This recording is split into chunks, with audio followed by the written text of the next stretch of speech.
A quick warning before we begin. This story contains a miracle.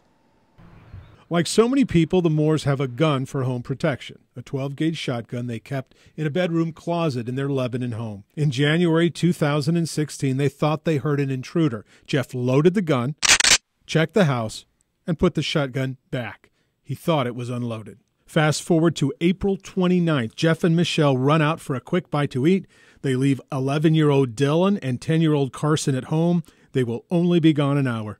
Then something happens so traumatic that even now, 1 year later, Carson still has never talked about it, not to anyone. But somehow, playing cops and robbers, he got the gun and accidentally shot himself. Dylan calls his parents, calls 911, and everyone rushes to Dandelion Drive. I was wanting to get in there. Yeah. Because I was expecting to say bye. I mean, we're talking about, you know, a 12-gauge, 250 BBs.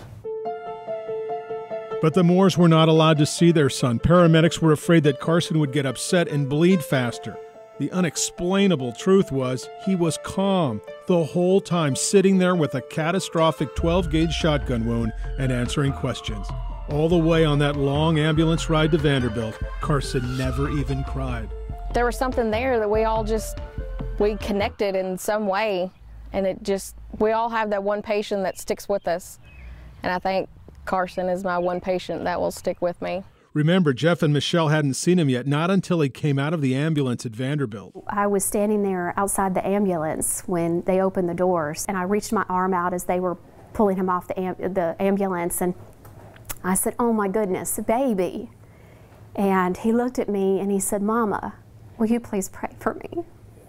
A few days earlier, Carson had announced to his mother that if someone's in a really bad situation, they just need to pray. That's what Mom did during Carson's entire 6-hour surgery. Sit in the waiting room, praying and praying. The doctors finally came out with news. And he said, "It's nothing short of a miracle. His bladder is completely untouched." And then he said it again, and then he said it again. The intestines weren't touched. Rectum wasn't damaged. Yeah. There were a number of things. Colon wasn't touched. I mean, you know, I've seen x-rays afterwards, you know, when we've been back to get other things done, and I see the BBs everywhere. But nothing's been hit. When you have something like this happen, and then your parenting comes into question even, and you're just attacked from all angles.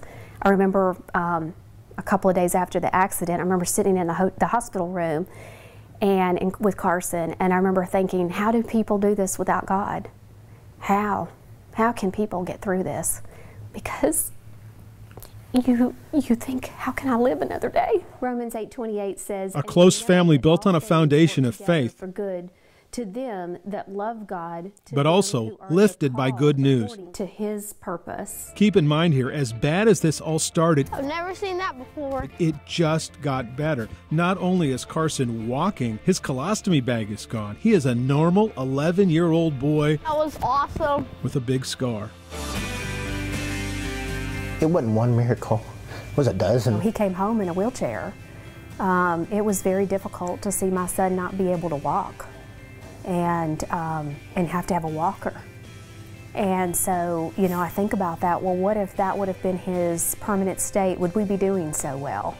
You know, because when things are so well, it's a lot easier to be able to, you know, kind of rally together. And I don't know the answer to that. What I do know is that we're so grateful for the miracles. You're gonna blame yourself. You're gonna torture yourself for the rest of your life if he has any problems. Because, you know, I mean, you feel responsible because he's yours. So, but, you know, he's back to normal as he can be. I am the boss. The Moores say you always hear God will only give you what you can handle. Not true, they say. God handled this for them because they couldn't do it alone. Dennis Ferrier, Fox 17 News.